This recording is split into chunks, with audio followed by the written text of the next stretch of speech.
Opportunity to look at Genesis 15.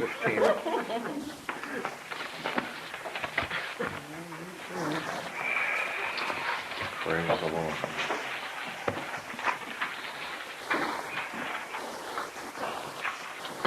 It's remarkable how terse, T-E-R-S-E, the scriptures are. I never cease to marvel of how much can be said in so few words. Just contrary to the whole spirit of the world, whose mouth is always running off, and that the volume of the world speaking far exceeds its content. So here's one episode in the life of Abraham, but it's a critical episode. Maybe we can say that everything that has taken place with Abraham from Genesis chapter 12 was preparation for what is going to be performed in 15, and everything that follows is the result of it. And if that's not true, I think it is true that it's a good way to perceive things. Everything till now has been preparation. Everything from now issues from this moment, has its significance because of it. That's I've never quite seen it or said that like that before. But it's a good way to perceive reality itself. Have you ever said that? Everything till now has been preparation. There's a certain significance to now as it will affect all the future. What a wonderful way to perceive life. Well, Abraham has just come back from a victory over the kings of Sodom. He has rescued his nephew Lot and has refused the reward that was offered him by the earthly king. It says in chapter 14, verse 22, I have sworn to the Lord God Most High, possessor of heaven and earth, that I will not take a thread or a sandal, thong, or anything that is yours, lest you should say, I have made Abram rich. Oh, how can you not help but love this man? You know, these are not puppets or automatons, mechanical pieces of humanity, and God is merely moving chess pieces on a board. These are flesh and blood men, and of whom the world is not worthy. And it says the eye of God roves to and fro over the face of the earth, seeking the heart of that one, that to reveal himself to that one whose heart is turned toward him. Shows that though God is sovereign, there is a profound, immeasurably profound place for human freedom and response toward God. In fact, I would say the freedom to respond to God is the essential freedom that makes man man. This is the heart of what is at our humanity. We're not automatons, we're not puppets, we're not being jerked. There's not a God who is working out his spectacular will despite us. It's a God who is so great, he's working out a spectacular will through us in a freedom in which we yield to his will and give ourselves. So it's a remarkable drama. And Abraham was called. He could have turned a deaf ear to that call. I can remember one instance, to my eternal embarrassment. I was very young in the faith, only months old, washing the dishes in my little one-room apartment in Oakland, California, having just come back from the trip in which I had found the Lord.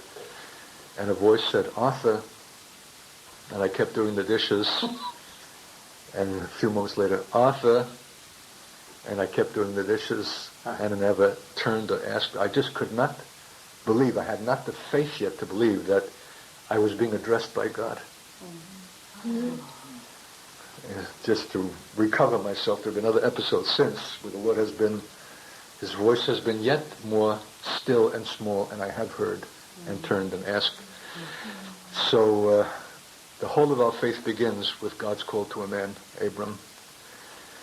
And if we had the time and could go back and see the origin of that call and how it comes right on the heels of the colossal rebellion of nations in Genesis 10, who were moving eastward at their own volition and seeking to establish themselves and to raise their Tower of Babel and to reach into the heavens.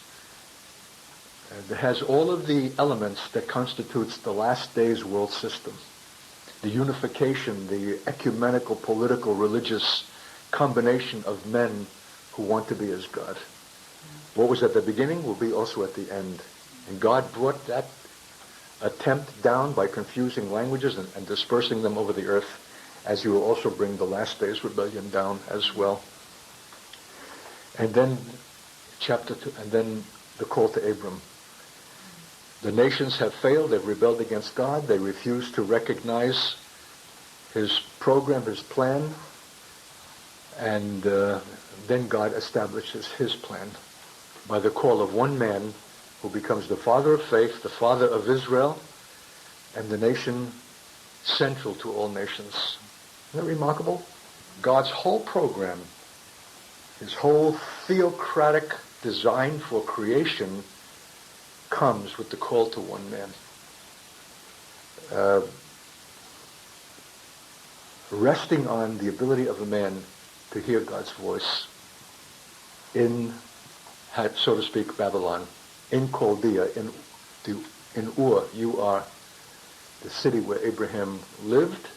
In the midst of all of the idols and everything that was anti-God, one man heard his voice and was called out and came. He hesitated, he delayed. There was a significant delay. I was almost going to say I'm happy for that. Only in the sense, I'm never happy for any disobedience to God. And procrastination is disobedience. When chapter 12 begins, and let's take a look at that.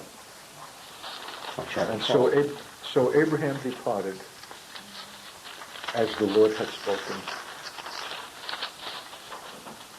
In verse 4, but it's much later than when God's first call came, because the Lord had said to Abram, get thee out of your country and from your kindred and your father's house. But we know that when he did go, it was not from Ur of the Chaldees, but from Haran, which word means delay. And that instead of leaving his father's house, he took his father with him. Instead of leaving his kindred, he took his mishpucha. He took Lot. So in a word, it's a disappointment and it's an encouragement. We would love to have seen pure obedience to God in the moment of his call. What we see is delay and a mixed obedience. Couldn't bring himself to a whole before coming out. He lingered. In fact, Haran is alongside the same river where Ur of the Chaldees was. You need to understand the power of rivers in the Fertile Crescent, and the river civilizations of Mesopotamia. Everything, not just economy but culture, rested on river. They were river civilizations. Their commerce, their trade, their significance, everything rested on the flow of rivers. But when you come into the land, there's no river of any significance at all. You say, what about Jordan? Enormously significant spiritually. But in terms of being a Nile or a Tigris or a Euphrates, whose rise and fall and effluvia, what do you call it, that brings the prime soil, zero. When you come into the land, you don't look down at rivers for your economic well-being. You look up to heaven, from whence cometh the early rain and the latter rain. And even that is not just a matter of fixed rhythm of nature, but in response and obedience to the God of heaven who sends it and will withhold it in disobedience. See, the whole economy, the whole order of things profoundly changes when you cross over and come into the land. The word Hebrew, Abraham is a Gentile by birth, just to encourage you guys around the table here.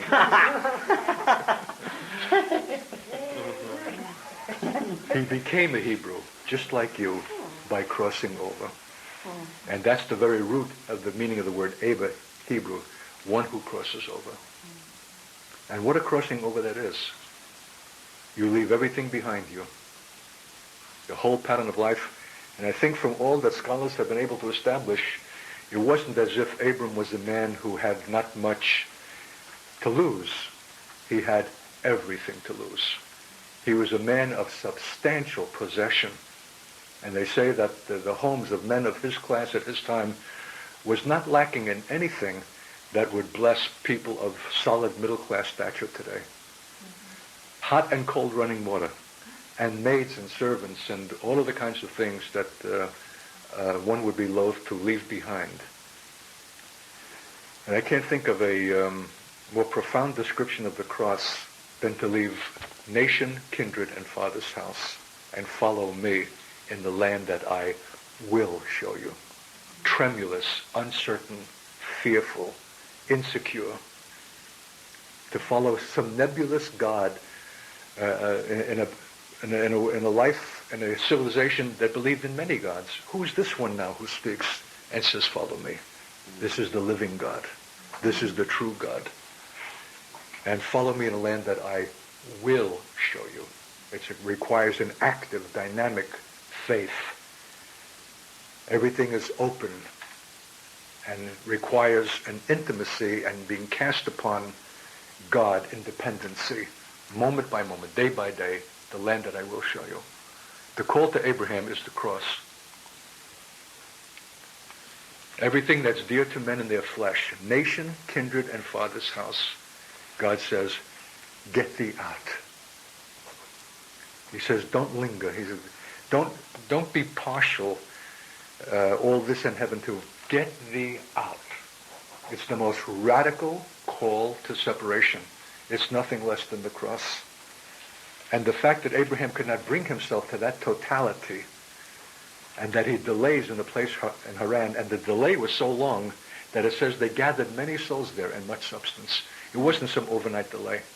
It may well have been a matter of years. In fact, what finally releases Abraham to be obedient to God's call is the death of his father, Terah, T-E-R-A-H, I think it is. Isn't it interesting how death is the key to life? In the day that I saw the Lord, it was when King Uzziah died. I've always wondered, what's in Isaiah 6, what is that a mere piece of chronological coincidence or a significant release for Isaiah? In the year that King Uzziah died, I saw the Lord high and lifted up. In the day that Abram's father died, Abraham departed as his Lord had spoken unto him. And this is the father of faith, saints.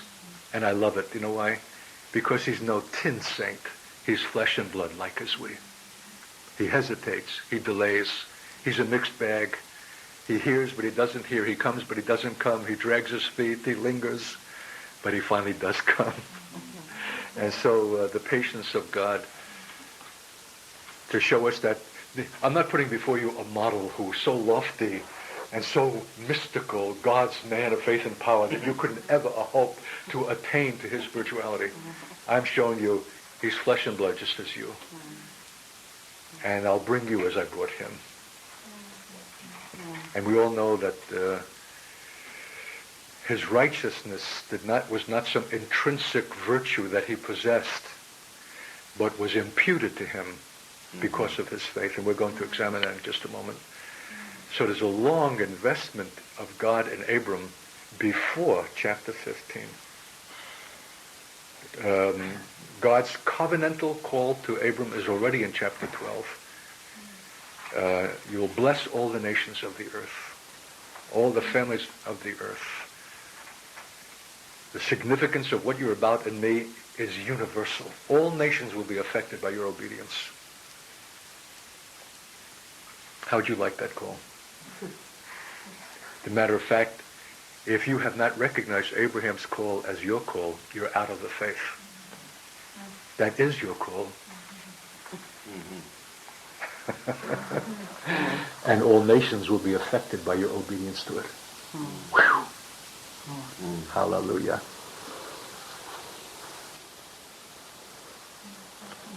So, God has given Abram a lavish promise. In you, All the families of the earth shall be blessed. I will make you a great nation. Out of your progeny, out of your loins, out of your seed, all nations, all families of the earth will be blessed.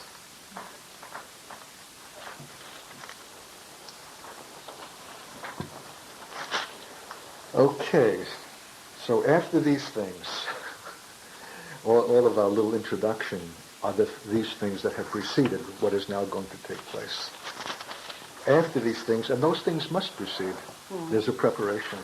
Then there comes a moment, and it's that significant moment we want now to examine, because it has implications for all generations, particularly for the end, and for the nation Israel that will spring out of Abram's loins.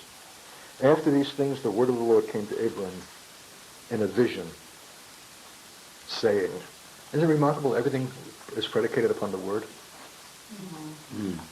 Began with the word Abram, Abraham, Abram. Abraham comes later. When God adds the Chem, that was not there originally. Which some commentators say was the very breath of God. He breathed into Abraham one syllable more. That was the difference between Abram and Abraham, father of many nations. So it comes by the word. And what is the word that came to him in a vision? And I'm going to read to you from this remarkable commentary by Kale and Delitzsch. And I think Delitzsch is a Hebrew Christian commentator of the 19th century. And it may well be a proof of what our mother in Israel, Marie, has told me frequently. She said, there's something given to you Jewish believers that's unique and is not to be expected in those that are not Jewish. Namely, an insight into the Word of God and an ability in the proclaiming of it that is reserved for you alone. I hope it doesn't sound vain. It's just confirmed by Paul, and it says, how much more when you shall be grafted back into your own root. And you'll see that when I read from this man. Just like David Barron and the other great Hebrew Christian commentators, it is superb how he interprets this chapter. But first we'll see how stupefying this chapter is, how it defies interpretation, and what he makes of just this one beginning, that the word of the Lord came to Abraham in a vision. Not a dream, probably a daytime experience, something like what happened to Peter when he had that vision in Joppa of the veil that came down before him. But it raises interesting questions. God could have appeared to him in fact. But no, this comes in a vision. And there's a reason for everything. And wait till you hear the reason that this commentator gives. But first you need to try and supply your own. Don't ever turn directly to a commentary. First wrestle through yourself with as much as you're able yourself to draw from the text. Read other versions of the same text. Ponder it. Let it weigh it in your spirit. And then after you've exhausted everything in your own contemplations, meditation, then turn to see what God has given as insight to other gifted men. That's what we will do. Okay, what is the word? Do not fear, Abram. Isn't that interesting? We're so preoccupied. I don't know of any previous prophetical school where the subject of fear had greater prominence than this one. Maybe because we're in a more serious hour than previous schools, and we're about something of greater significance, and the enemy is raising up his specter and harassments, but that there's been a real question of fear that has come up in our discussion and prayer, and that the first thing that God says to Abram, do not fear, Abram. It's not a suggestion, it's a commandment. And maybe the only antidote to fear is the Word of God. Because he says we should not, we don't. Though we may have every reason otherwise to fear, he says so. So what do we do after that? The Lord has spoken. I think there's a great wisdom in that, or else we would continually justify our fears, as if it's a luxury that we are free to indulge. God says it has nothing to do with circumstance, or the opposition of the enemy, or any kind of dread thing of last days turmoil. We're going to come through this age, the final hour of tribulation, and things that shall come upon the earth, and men's hearts will fail them for fear. But for us, do not be afraid. Why? Because I say so. Okay, Lord. I am a shield to you. He's not just speaking to Abram. He's speaking to the man who's the father of faith, and it's the appropriate word for the seed of Abram, the children of faith in every generation, especially the last. I am a shield to you. Amen. I'll give you a white shadow. All right. Nothing can touch you. You're under a halo. The powers of the darkness can foam at the mouth and be perplexed and relish your destruction. They cannot touch you. Not a hair on your head unless I allow it. Remember what Jesus said to Pontius Pilate? And he was this helpless piece of humanity. He'd already been knocked from pillar to post. He was full of bruises and cuts and blood and up all the night between... he was in the house of Caiaphas and now finally brought before this Roman authority. And he was supposed to buckle and sag and plead for his earthly existence. And he was just perfectly calm and unperturbed. Imperturbable. And Pontius Pilate, don't you know that I have the power either to destroy you or to release you? You could do nothing against me except it were given you from above. Amen. Oh, hallelujah. Dear saints, we ought to walk through this world, not in some kind of arrogance, but certainly not cowed with fear or intimidation, but as men and women who are under the divine protection of the same God who protected Abraham and protects all the children of Abraham in every generation, and yet allows us martyrs. Allows. And when we turn to Revelation 13:7, it's that, and it was given to him, the Antichrist, to make war against the saints and to overcome them. What? God allowed his own choice saints of whom the world is not worthy to suffer and to die at the hands of Antichrist? Yes. It is serving an ultimate purpose.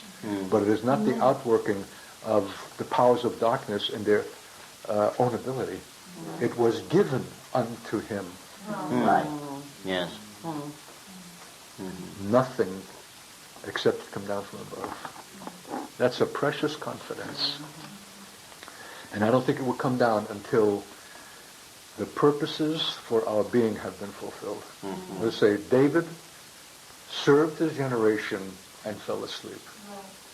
I occasionally pray that, Lord, let me serve my generation in the same Davidic heart and purity and fullness, and then let me fall asleep. But let nothing remain undone or unattended that you have designed and intended for me. However small, whatever little place in your vineyard, let the full outworking of it be performed, and then take me. Whatever, however, doesn't matter. And be confident of that. I am a shield to you, your reward shall be very great.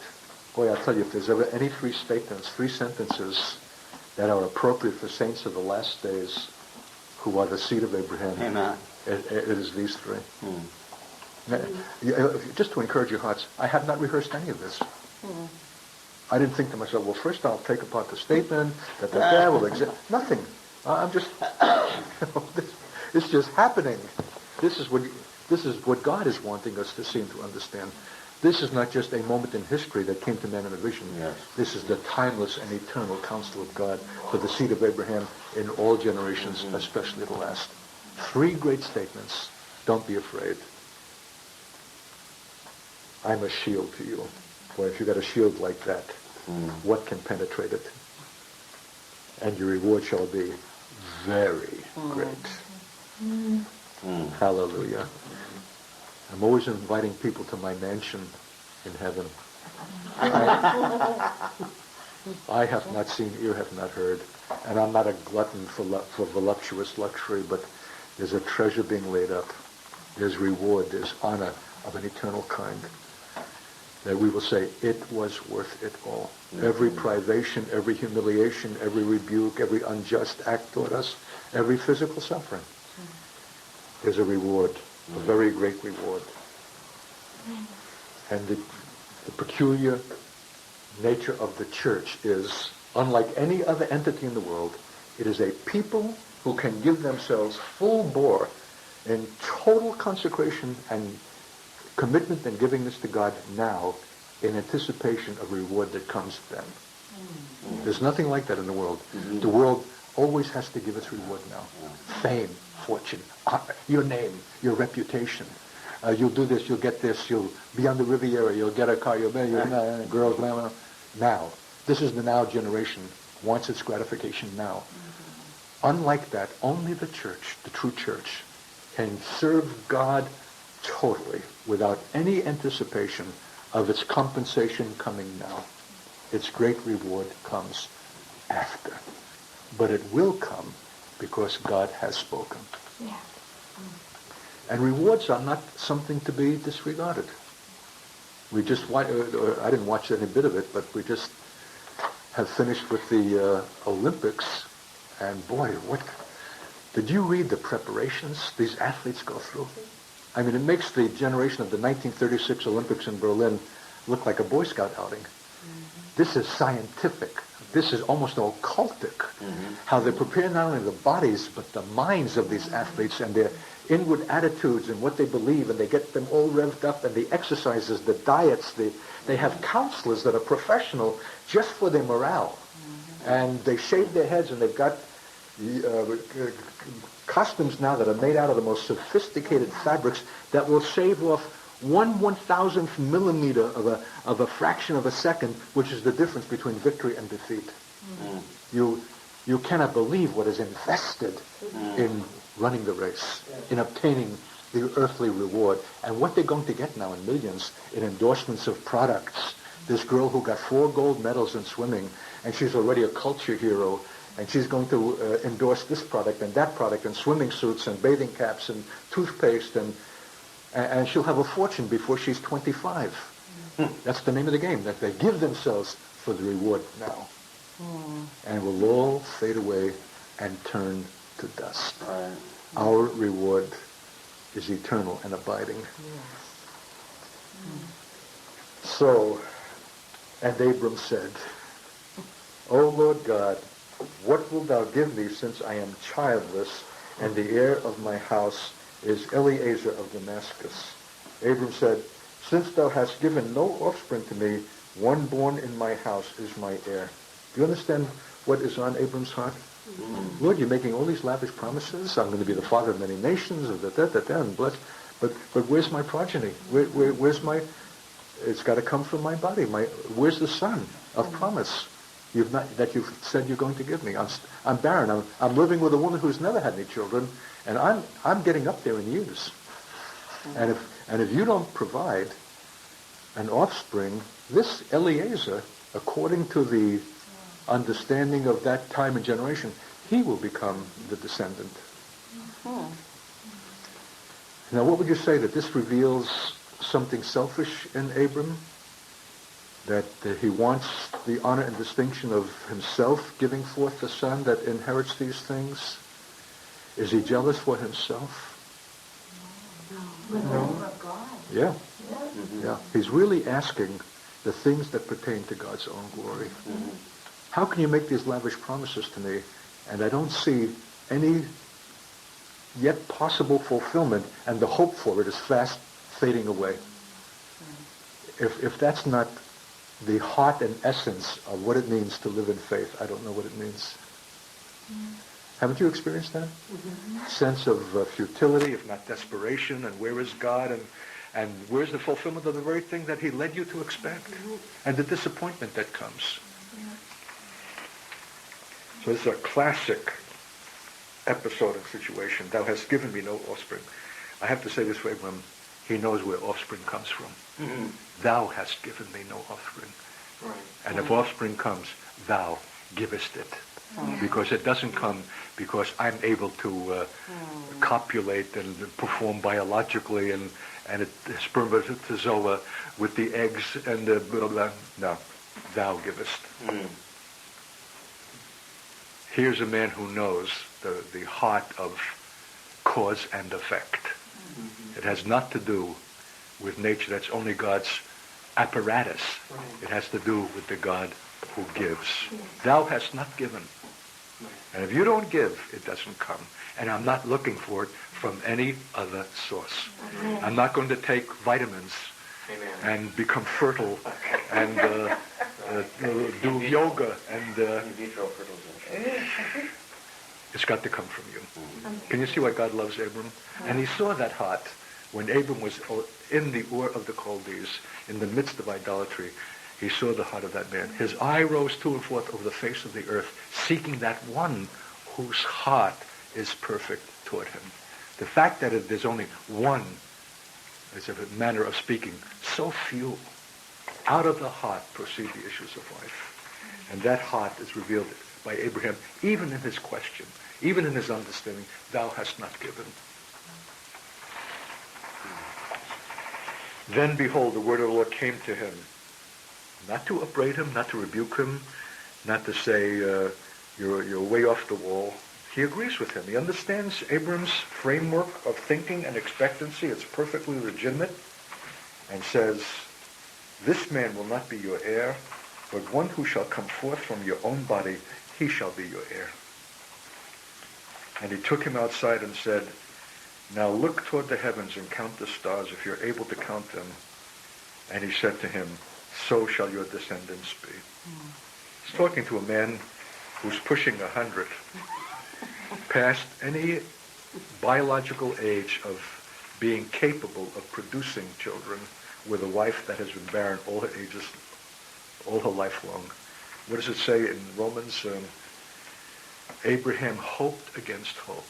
When all basis for human hope was gone, Abraham continued to hope against hope.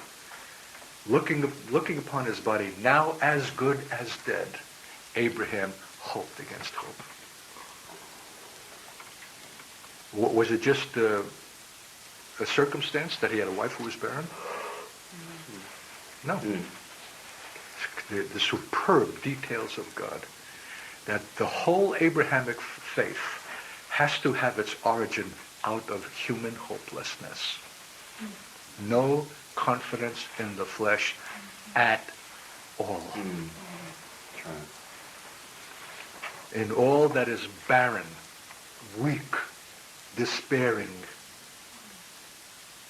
all the more heightened by the lavish promises that God gives, that you will bless all the families of the earth. That makes you all the more conscious of your frailty, of your inadequacy, of your terrible humanity and emptiness. We wouldn't be so conscious of it if we had not so great a call. So there's the conjunction of the great call with our body as good as dead. That is the very nexus of the way of God in the earth. And God's answer to the rebellion of nations described in Genesis 10, who wanted to make a name for themselves in such haste that they burned their brick, they baked it in fire because they couldn't wait for the sun to dry it. So impatient to make a ziggurat, a Babylonian tower, into the heavens, to study the stars for occultic reasons, and to defy God and to supersede God and to be as God. To counteract all that and to show his intention for the nations, God fingers one man and gives him a wife who's barren and gives him lavish promises and waits till there's beyond any hope that they can be fulfilled out of his own humanity. And then, by the faith of the man, according to what God has spoken, begins the setting in motion, the fulfillment. And we're going to talk about what Abrahamic faith is. Oh, my glasses are getting steamed up. Okay. So God is promising, takes him outside to see the stars. So shall your descendants be. Not just the scraggly one or two, but the great abundance. By the way, I had to say, however much I missed my sleep last night and having to pick Peter up and get to bed about 1, and finally parked the car after we got his luggage out, I just happened to look up. And what a sky. You should have seen the sky. Did anyone take a glimpse? Yes. Awesome. It was awesome. The constellations, not just the brilliance of individual stars, there's like a Milky Way, and whitish haze, and it's fixed and doesn't move. And in fact, we saw a falling star on the way from the airport. And my jaw dropped. I said, Lord, thank you for the privilege of looking up at the sky. I had forgotten the magnificence of it. So we have to be taken out of our tent and be told, look up. And I don't know how many times when I've been depressed, weighted down, feeling hopeless and futile, and Lord, what are we doing here? And this is nothing, and we're just knocking about, and nothing seems to succeed, and we're dragging, and we're lacking in this and that, and where are our finances? And look up. What does it say in Genesis chapter 1, and God made the heaven and the earth, and he made the stars also. Like a little after point. Oh, by the way, not only the heavens and the earth and all that in them is, but he made the stars also. Yeah, right. That's why God will hold every man accountable for the failure to acknowledge him. Yeah. For his reality is written in his creation.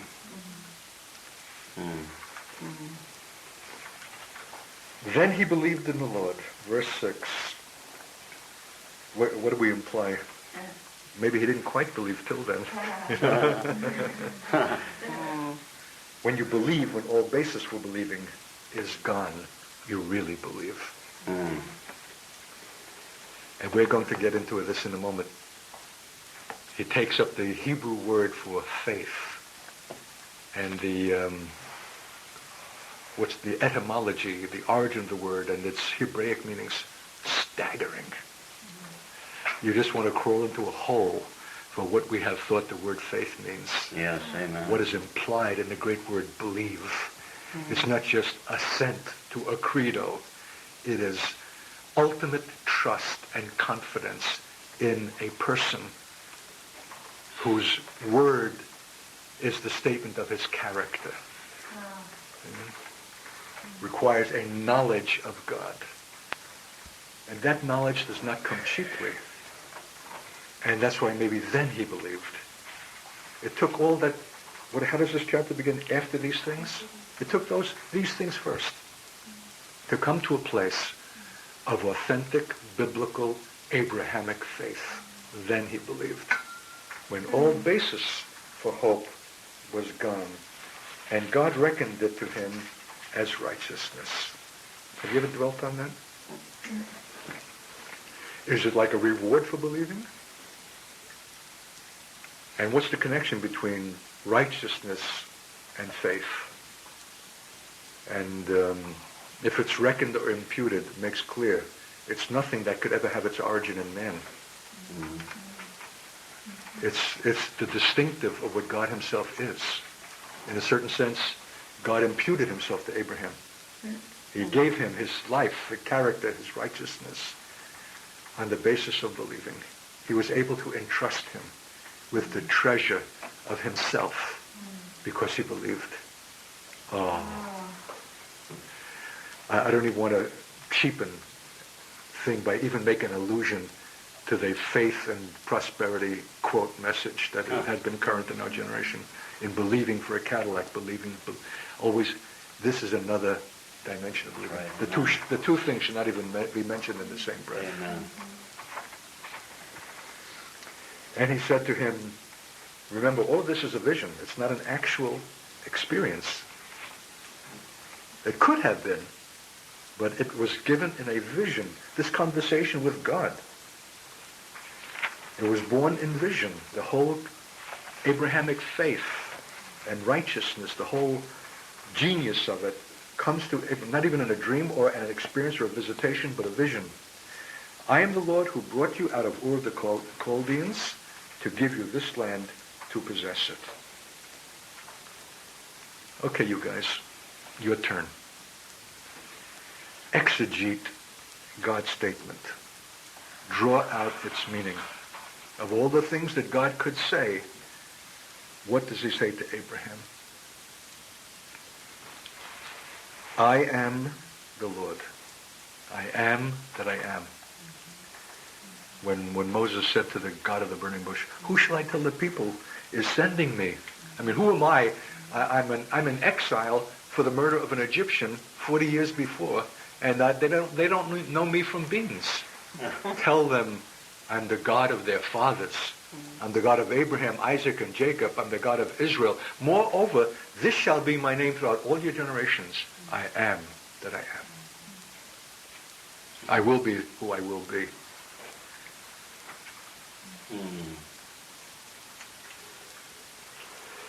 God's eternal designation of himself. And that's why in John 8, when Jesus is being mocked and taunted by his peers, who do you think you are? You think you're greater than the prophets? You think you're greater than our father Abraham?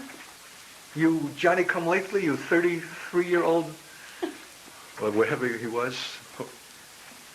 Well, he said, I'll tell you that before Abraham was, I am.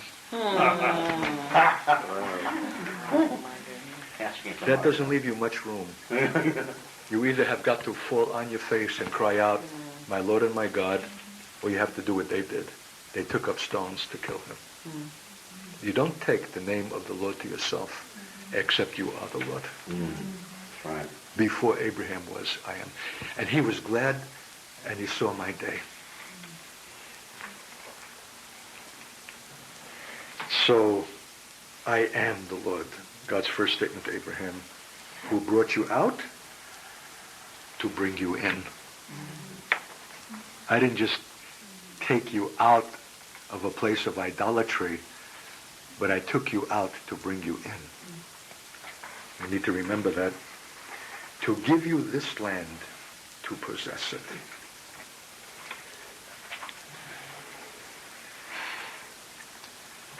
So this saves us from ethereal spirituality, lofty, intangible promises that have only to do with eternity. This land, the specificity of God, terra firma, this piece of real estate, not just to contemplate, to possess. That's the reason why I brought you out. And of course, with the land, it's not just a place to grow a garden.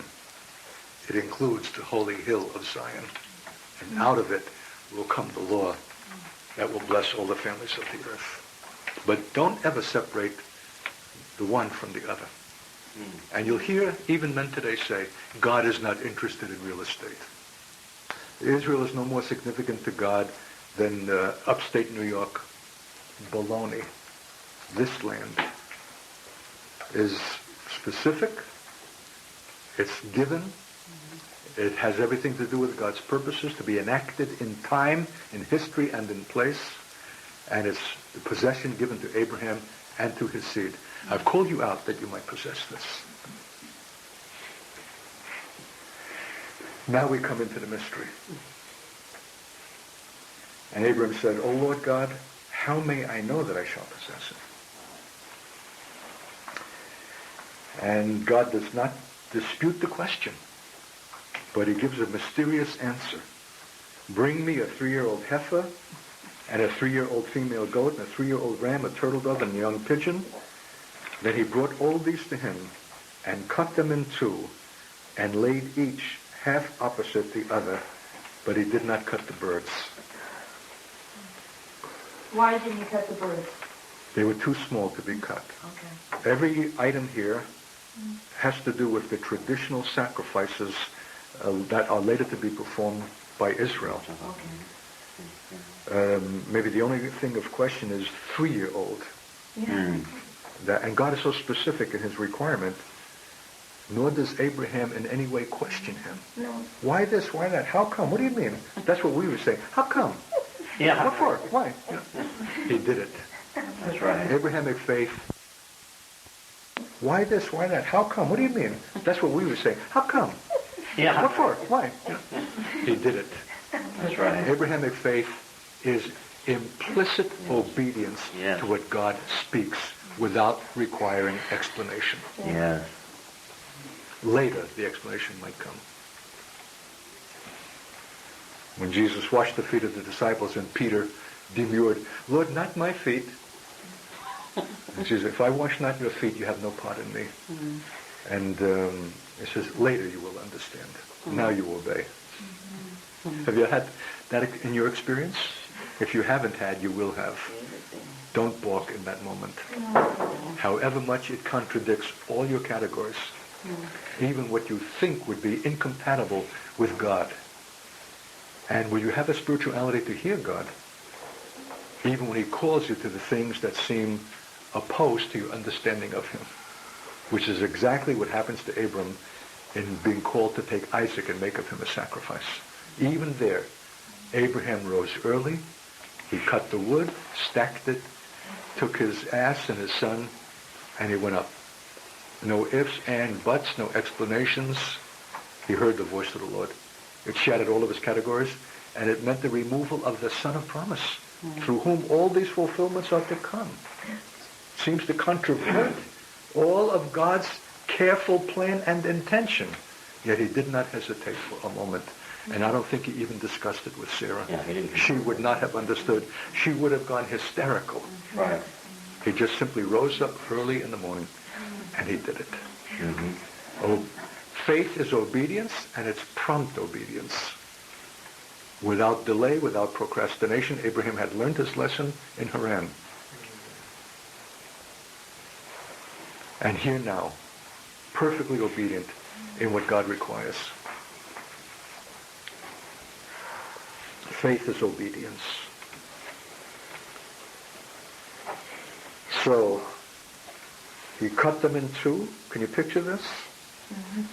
He went right through the middle and laid them out like that. Like as if on this white line, one side, one half this side, one half that side. The least of the reasons why this comes to Abram in a vision. Don't forget, nothing of this is actually being enacted. No. It's all in a vision. He sees himself doing this in a vision. The conversation is in a vision. This is not actual event. But as Delitzsch is going to tell us, it's for that reason more significant. Could you picture that? Because it's a vision, it's all the more spiritually significant than if it had taken place in act. And I'm thinking of that because of Jim's remark.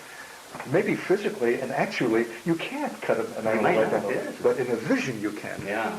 And it had to be done in the vision. And if it's a vision, is it less real?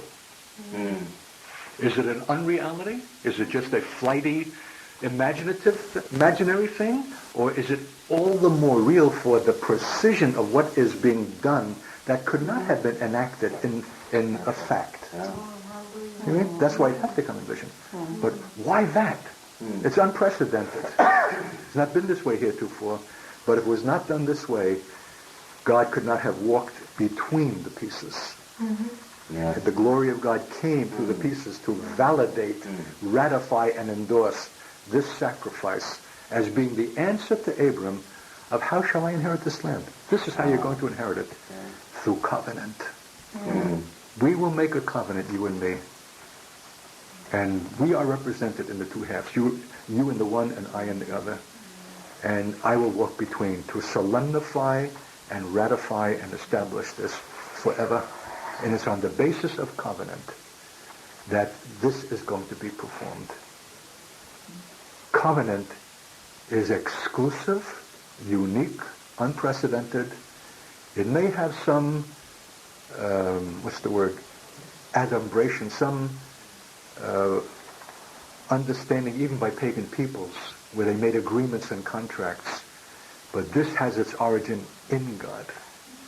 God is the covenant-making, covenant-keeping God, and here we're seeing it at its very inception. That there's no fulfillment to the promise of Abraham except through it. And there's no fulfillment for us except through it. We are the people of the new covenant. Not new in the sense of novelty, new only in the sense, in the way in which the old covenants and all the covenants of God speak substantially the same thing. It's new only in the way of fulfillment. I will write my law in your heart, and I will do it.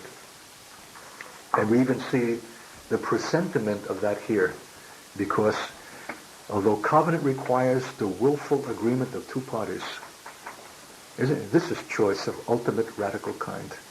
This is commitment unto death. That's why the animals are cut. There's no turning back here. There's no, I'll try it on, see if it works, and if it not, I'll see you around sometime. This is once and for all. It's absolute. It's total. It's death. Death to any thought that I might have had for myself. I'm coming into an agreement with you, God, on the grounds that you require it. An absolute cutting through. That's why they say they cut a covenant. You don't make a covenant, you cut it. It's the Brit Hadasha. It's the cutting of the covenant. It requires blood. As I said to someone the other day over the table, if circumcision does not bring forth blood, it's not valid. Even in present Jewish understanding. It's only then a hygienic thing. It's the blood, the actual cutting, that establishes the authenticity. And when you lay two pieces down the middle, there's no chance they're going to come together again. You're not going to pick up after that and try again. It's a once and for all, in utter totality. And if it was not that, God would not honor it. If he sees any hedging, if there's something partial, something withheld, that is not total, not absolute, not wholly given over, he has no part in that. And that's why so many marriages fail. He's the third chord only when the two chords are authentic in their bonding and in their joining, because they have cut something together, and they symbolize that in the ring that goes all around. They have circum means around. To circumvent the world is to go around the world. To circumvent the flesh is to cut it off and around and entirely. Jesus was cut off and out of the land of the living by his crucifixion. He was circumcised without hands. And in doing that, he established the new covenant. He was cut off and out. And we who join him are cut off and out also from the land of the living. Dalish raises the question, he's looking for the symbolic significance of these animals. He said, how come that there were not 7? But when you add them all up, what was required here? The two of each kind. The heifer, the female goat, the ram, the turtle dove, young pigeon, and cut them in half. He said, you finally come to 8 pieces. He said, and I don't see the significance of 8. 7 I would have seen as completion. And I went, don't you understand? 8 is the number of resurrection. It's the number of new beginnings. That's why it's 8. There's a life that comes out of this death. And it's everlasting and eternal and abundant. It's on the basis of that life that we are to obtain the land and to possess it.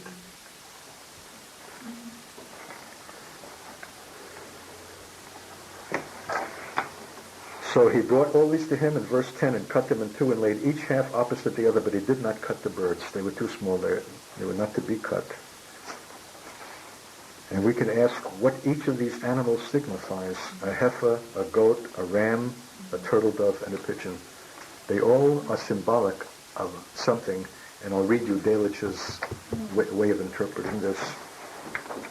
A great Hebrew Christian scholar, intimate knowledge of Hebrew. And the birds of prey came, in verse 11, down upon the carcasses, and Abram drove them away. You can imagine who the birds of prey are. And it's not that they're just wanting a meal. They want to abolish. They want to exterminate. They want to remove this thing before it becomes established. Paul they know, and Jesus they know. But who are you? And wherever they see the apostolic prophetic authenticity, there they are to try to devour it. Just like the child with the dragon, the male child that's born to the woman in the wilderness. There's the dragon waiting to devour it. And it says of Israel in its last days tribulation that its enemies eat them up and devour them. Like bread. Like bread. We read that the other day. a remarkable graphic picture. It's not just enough to slay something. You've got to devour it to remove its very existence. And Abram drove them away. It's his one act after laying out these parts. And then after that he falls into a deep sleep. So, verse 12, now when the sun was going down, a deep sleep fell upon Abram, and behold, terror and great darkness fell upon him. And this is the statement in this chapter that has always intrigued me. Incredible. Remember we spoke about the clouds and that somehow the glory of God is shrouded in clouds and in darkness. And a great darkness, it says, came over the land when Jesus was being crucified, so that Jesus' crucifixion was the circumcision made without hands. That is the seal of the covenant, the new covenant for all peoples. And in that cutting, again, a darkness and great dread and terror comes over the earth. What we need to ask is, what is the conjunction between the establishing of this enormously symbolically significant act of cutting and of covenant that somehow can only be enacted together with darkness, dread, and terror? And I get a chill even as I say that this must therefore then be the nation Israel's final experience in the darkness, dread, and terror of its last day's tribulation comes its recognition of its covenant-making God and its union with him at last. And there's no other way. That's the way it was with Abram in the beginning. That's the way it will be with the seed of Abram at the end. And that darkness and its clouds are gathering now already. For anyone to want Israel's fulfillment in the possession of the land without this covenant and without the conditions of this covenant is to be dreaming. It's not to reckon on God's way. I'll tell you what I think some, if not much of our problem is. We have trivialized God. We have not understood, intuited the glory of God. The things that, the ineffable, that means unspeakable. You can't find words for it. If God is now going to manifest his glory, symbolized through that smoking pot and torch that passes through these parts that have been cut in two, can that come without darkness to shroud it? Could Moses come up into God's presence without first being in the cloud for 6 days? And then being called up out of the thick cloud? And it's not a little white billowy thing. It's a fearful, pulsating fire and the darkness and smoke of God's glory. And that Moses cannot directly just come up the mountain and say, here I am. He had to pass through 6 days, a day for each aspect of his humanity, 6 being the number of man. And here also now is God himself coming to solemnify and ratify a covenant with man in his glory, and it's got to be shrouded in darkness. God is coming to Israel. God is coming into the world, and he's coming in his clouds. And the reason that we stagger at this and don't understand the necessity for the darkness in which he must be encased is we don't understand the glory. This is God. What does it say in Hebrews 13 about tremble? This is not God speaking from Sinai, but from... God is a consuming fire. It's a consuming fire. Fear, dread. This is God. And Abraham had to sleep through that. God is calling you to a use that involves his glory. There must necessarily be a darkness that precedes it. Now it's interesting to read what Delitzsch writes, and I don't know the time of that writing, but it was either the late 19th century or early 20th century, certainly long before the Hitler time. And he says, passing through the pieces, he ratified the covenant which he made with Abram. His glory was enveloped in fire and smoke, the product of the consuming fire, both of which are symbols of the wrath of God. We didn't look at verse 17. And it came about when the sun had set that it was very dark, and behold, there appeared a smoking oven and a flaming torch, which passed between those pieces. It wasn't just mere dark, very dark. And then there appeared a smoking oven and a flaming torch. It sounds very much like the cloud by night and the fire by day, but it symbolizes God's own presence and his glory passing through the pieces, and that's what makes the covenant the covenant. After the conditions have been found acceptable, in fact, his presence passing through the pieces is the statement of his acceptance of the sacrifice. In the same way that when they finished the temple of Solomon, and even in the very first establishment of the tabernacle and the priesthood, after the sacrifice was made, something like Elijah laying out his sacrifice, the fire of God fell upon it and ignited it, is the statement of God's approval of the sacrifice. That it's not a show of something or crippled animal or something that you can afford to, but the best, the choice, the perfect, the complete, the total is a total God. And if there's any hedging, any holding back, not a full giving over unto him, his fire does not fall. So the fact that the light, the smoke and glory, smoke and the fire passed through the sacrifice as a flaming torch and a smoking oven is the statement of God's acceptance of Abraham's sacrifice and of his obedience. And this commentator says that not only ratifies the covenant, but that the fire itself is a consuming fire and the symbol of the wrath of God, a judgment at some time. And I'm saying that this is at the beginning with Abraham, it'll be at the end with the people of Abraham.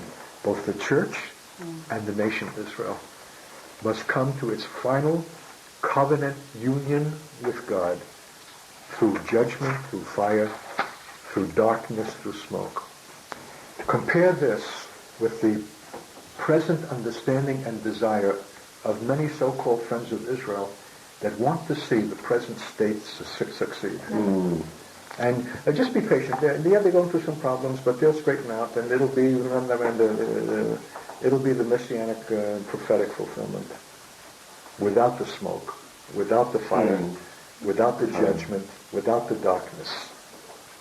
You know what that betrays? An inadequate knowledge of God that is bent only on the question of success and not the question of glory. Israel's establishment is not the thing in itself. It's a means to a much greater end, the glory of God.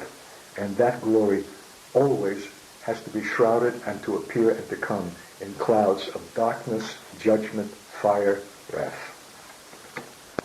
That God's millennial glory of a restored earth and nations that acknowledge God comes out of the fire of his final judgment, called the time of tribulation. It begins with Israel, but then goes on to affect all nations. So here the final birthing of the age of God, the millennial age, comes out of great judgment, fire, darkness. Not progressive improvement that men would like to see over a course of time that does not require these devastating things. What a contrast between what men would like and the way that God himself ushers in the thing that pertains to his glory. Do you need a break? We'll be going to take 5 minutes. And we ask for continuing revelation of the rich truths, my God, that are in this chapter before us this morning. We bless you for what you have already given and look to you, my God, to bring us to such conclusion now as should please you. Thanking you, my God, for this Saint Delitzsch and Kiel, these two men, these scholars who wrestle through your word, my God, and give us the advantage of their labor. We receive it as a gift to the church. In Yeshua's holy name. Amen. Amen. Well, I want to give you a taste of what good exegesis is, the drawing out, the Greek word is the drawing out of the meaning of Scripture. What it means to be a scholar in the Word. What it means to be a theologian. Can you think of any more wonderful occupation than to study the things pertaining to God? Theology. And don't, I know Jim makes remarks about the cemetery that a seminary often is, but don't disparage biblical learning and respect the great gifts to the church God has given in such men. Calvin, Luther, I mean, much can be said in criticism as well, but giants of the faith who wrestled with original language and text and sought the meaning in God and have enriched the church thereby. And you see it now here. As for example, the question that we took up at the beginning, why was this given in a vision? Why not an actual act and performance? And he writes, a vision wrought by God was not a mere fancy or subjective play of the thoughts, but a spiritual fact, which was not only in all respects as real as things discerned by the senses, but which surpassed it in its lasting significance. Don't you just want to... Not only is the thought deep and precious, it is expressed felicitously. This is felicitous language. This is where the expression matches the content, where the thought is spiritual thoughts with spiritual words. And I'll read it again. And you don't come to this cheaply. This is through struggle. This is through labor. This is through effort. This is through rewriting until you get the statement the way you want it. Some of you know what we've gone through for a few of our newsletters when we had to come up with a statement on the Toronto blessing, or even now on the time of Jacob's trouble. How many times was it reworked and reconsidered and altered and taken into consideration the statements until we finally felt free to publish it? Because once it's in print, that's it. You live with that. And so I'm sure that these men pass through such labors. So he's discussing, why a vision? Is a vision mere fancy or subjective play of thoughts? No. It's a spiritual fact which was not only in all respects as real as things discerned by the senses, but which surpassed it in its lasting significance. That because it is given in vision, it communicates something beyond and more than what would have been understood if it had been an actual happening. That vision allows for an accuracy of spiritual statements, like what we talked about, the cutting in half of an animal, which probably in reality could not have been performed that way. But in the vision it was performed. In the vision, a smoking pot and a burning torch passes through the pieces. In actuality, perhaps that would not have been the mode. God is wanting to say something of a spiritual kind that is more, he's more able to give through vision than he would have been through fact. That we are open to data that goes beyond the natural senses and is as real or more real than what the senses would confer to us. And that gives us a source of data and input that is not available to mere earthlings who are limited to sensual and empirical things only, things that can be seen and felt and touched. This is the privilege of the saints by the Spirit. That these things are intended with a lasting significance, more so than acts and events that strike the eye. The covenant which Jehovah made with Abram was not intended to give force to a mere agreement respecting mutual rights and obligations. This isn't your little contract. I'll do this and you'll do that.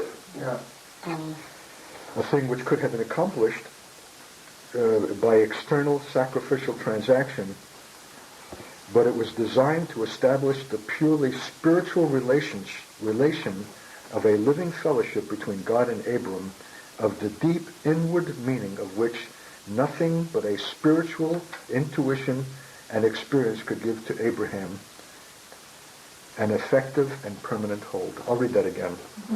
Look at the way I've got this. I'm showing you how to read, how to extract, how to mark. I can't understand that anyone could read anything worth reading without marking it. I have got to mark it. I've got to put it in brackets. I've got to underline. I've got to use my yellow marking pen to catch the key words. I've got to use asterisks. that gets the meaning out. The words, for those who didn't hear this, about my visit to certain saints in Germany, and I was so impressed with the quality of these saints, some about 5 or 6 of them, and they all seemed to have the same quality of spirituality. There was a depth to them and a quality of life. I said, what is it that you guys have? Oh, they said, well, we were all brought up in the faith by the same teacher. Oh, I said, really?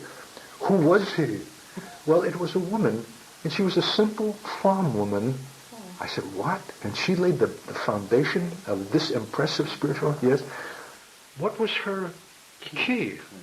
Oh, they said, she's a woman who said that we should study every word that proceeds from the mouth of God. And we dwelt on every word. And that's, see, we've grown up on Gone with the Wind and cheap novels, and we read in a blur. To dwell on every word. So listen to this statement. This was not some little cheapy agreement, a contract. There's a deeper spiritual significance here that required it to be revealed by vision, because it was designed. What does that show? Design means there was an intent by God of a particular kind that has to do with things that are lasting and enduring, not just for Abraham himself as a person, but all the subsequent seed of Abraham. We're born out of his loins. We were, so to speak, in his loins when this vision came. We were already resident. That's right. And now it has got to be brought to consciousness. It has got to be made our own.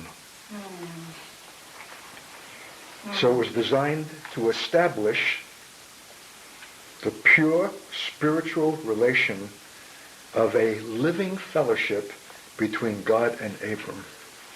A living fellowship. Not a technical one or a contractual one or a business agreement, but one by which life itself is being imparted in union. Covenant is union. Covenant is an agreement that brings into union man and woman, God and Abram. It's very life. It's the life that's gone out of Abram, symbolized by the dead animal, that opens the life of God that is given in the covenant and the union. So the spiritual relationship of a living fellowship between God and Abram, of the deep inward meaning of which nothing but a spiritual intuition and experience could give to Abraham an effective and permanent hold.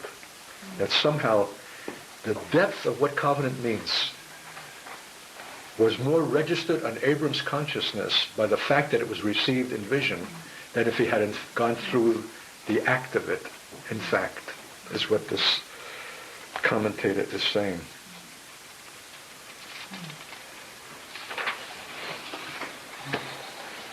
So in what way did Abram make known his faith in Jehovah, that God could say to him,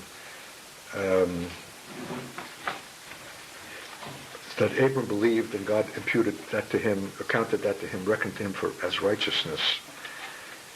In what way did Abram make known his faith? How is that faith demonstrated? And in what way did Jehovah count it to him as righteousness? What a question. The reply to both questions must not be sought in the New Testament, but must be given or indicated in the context. Don't go running elsewhere. Look into the word that is being given right here. There might be allusions to it in the New Testament, as in fact there is in Romans 4. But we want to dig the essential meaning out in the place where it is given in the beginning, Genesis. What reply did Abram make on receiving the promise, and what did he do in consequence? When God, to confirm the promise, declared himself to be Jehovah, who brought him out of Ur of the Chaldees to give him that land as a possession. Abram replied, Lord, whereby shall I know that I shall possess it? And then God directed him to fetch a heifer, 3 years old, and so on.